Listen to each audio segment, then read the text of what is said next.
فقدت أمريكية بصرها جزئيا وعرضت أسرتها بالكامل دون قصد لخطر التسمم بالزئبق، وذلك باستخدامها كريمات تجميل تحتوي على مستويات عالية من مادة كيميائية سامة، وفق ما ذكر تقرير نشرته شبكة CNN الأمريكية.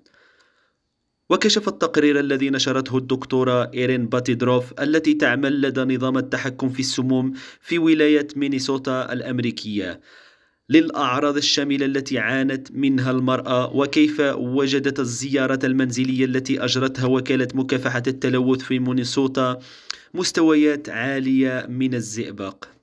وعثر على آثار الزئبق في غرف نوم الأطفال وأسرة ومناشف ومنطقة الغسيل وفق التقرير. وقالت الزميلة في علم السموم الطبية باتيدروف التي فحصت المرأة في منزلها: ليس لدى الناس أي فكرة، لا أحد يريد أن يؤذي نفسه أو أفراد أسرتها عمدا، لكنه الزئبق موجود هناك ولا يمكن رؤيته أو شمه.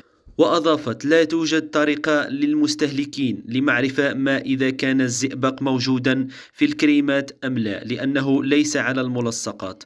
وتمت إحالة المرأة إلى فريق باتيدروف بعد أبلغت العديد من الأطباء عن